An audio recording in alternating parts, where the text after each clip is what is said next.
Ano kaya ang lucky color at lucky number natin today? Alamin na natin yan sa libreng pa-feng shui ni Master Hans Kua dito lang sa Hansabi!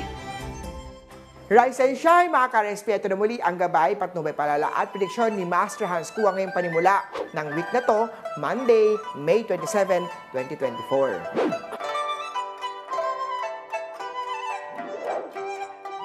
Para sa mapananganak ng Year of the Rat dahil madalas kang nauuna sa lahat ng mga bagay, sa pag-ibig, negosyo o plano, ang mga problem ay madali kang mabore. Kaya kapag mabagal kumilos ang partners, dagdagan ang pasyensya mo. Be a patient leader para umusad ang mga plano at goals. Black at 9 ang swerte kay Year of the Rat. Ox naman tayo makaka-attract ka ng mas bata sa'yo. Pero malamang mababaw ang fascination ito, kaya hindi advisable na seryosohin ang mga to. Pero maaaring interesado lang din siya sa financial status mo. Gray at 6 ang swerte kay Year of the Ox. Sa Tiger naman tayo, huwag magmadali na mag-settle down o mag-commit sa relationship. Both of you, kailangan ng love at business din. Purple at 2 ang swerte kay Year of the Tiger. Eto naman, sa mga pinanganak ng Year of the Rabbit, mahalaga sa iyo ang freedom at independence, kaya dapat ay compatible ka sa magiging partners mo. Huwag basta-basta makontento o sumang-ayon sa mga plano. Mag-imbestiga at mag-research muna. Green at 1 ang swerte kay Year of the Rabbit. Sa mga dragon, weakness mo ang pagiging indecisive. Matuto magtiwala sa sarili. May inggit ka rin na nararamdaman dahil sa nakikita mo sa mga kaibigan at sa social media. Maging wais upang hindi masaktan at mawalan ng pera. Gold at 3 ang swerte kay Year of the Dragon. Kailangan matutong huwag maging impulsive sa mga Year of the Snake dahil dito hindi mo minsan napapansin na nakakasakit ka o nakakainsulto ka ng mga tao. At dahil madali kang lapitan, maraming kaibigan o kamag-anak na gagawin kang sandalan. Socially man yan or emotionally. Ngunit maging mapili ka rin sa mga taong pinagbibigyan mo ng oras o panahon para hindi ka maabuso. Peach at 11 ang swerte kay Year of the Snake. Tutok lang ha at abangan pa ang part 2 ng Hansabi. Mamaya lang po, dito lang po yan sa Rise and Shine Pilipinas. Rise and Shine, mga ka-RSP, narito na muli ang part 2 ng Gabay, Patnubay, Palala at prediksyon ni Master Hans Kua.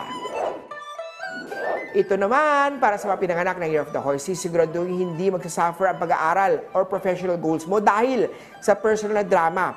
Masuswertihin ka naman sa isang relasyon kung magsimula muna kayong maging friends. Better na huwag magmadali. Yellow at 5 ang swerte kay Year of the Horse. Sa mga pinanganak naman ng Year of the Goat, huwag magpadala sa agos at maaaring makaapekto to sa trabaho. Huwag din maging pabaya sa mga ginagawa at pwedeng magresulta to ng administrative sanction.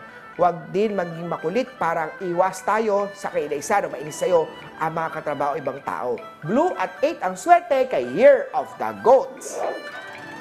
Monkey! Maging conservative naman tayo sa gastusin. Ipagpaliban muna ang mga gastusin na hindi mo kailangan. Siguraduhin na ang mga utang ay bayad o mga hinulugan mo ay dapat bayaran ng tama yan. Bad time din ito to take mga risk, lalo na kung may usapang pera yan. Ingatan ang mga pangakong malaking pera, hindi totoo. Red at 13 ang swerte kay Year of the Monkey. Sa Rooster naman na huwag iuwi sa bahay ang reklamo sa trabaho or sa family. Sa Year of the Rooster, dapat ang tahanan ay lugar kung saan nakaka-relax. Huwag din isama ang stress kay partner at sa family. Maroon at 11 ang swerte kay Year of the Rooster. Eto naman sa Year of the Doggy. Merong romantic vibe na darating related sa work. Isang katrabaho na someone na makikilala sa trabaho o sa work. Huwag naman mawalan ng focus sa trabaho at mag-effort na mapansin dahil good work at discipline sa trabaho ay kailangan. Silver at 9 ang swerte kay Year of the Doggy. Lastly, but certainly hindi siya list ha sa mga pinanganak ng Year of the Piggy, maaaring makaramdam ka ngayon ng mga sakit na ayaw mong mapansin o nais na tangging sa sarili mo. Huwag ipagpaliban ang pagpapacheck up at magplano for healthy lifestyle. Mainam mag-involve sa mga voluntary charity work sa community, eskwelahan para makatulong o magkaroon ng good karma. Aqua at 14 ang swerte kay Year of the Piggy. Muli po ito po yung mga gabay patnubay lamang ni Master Hans. Kayo pong gumagawa ng swerte niyo po dahil sa inyong mga kamay nasa lalay ang inyong tagumpay. Kaya always be positive at i-claim ang mga swerte mga ka-RSP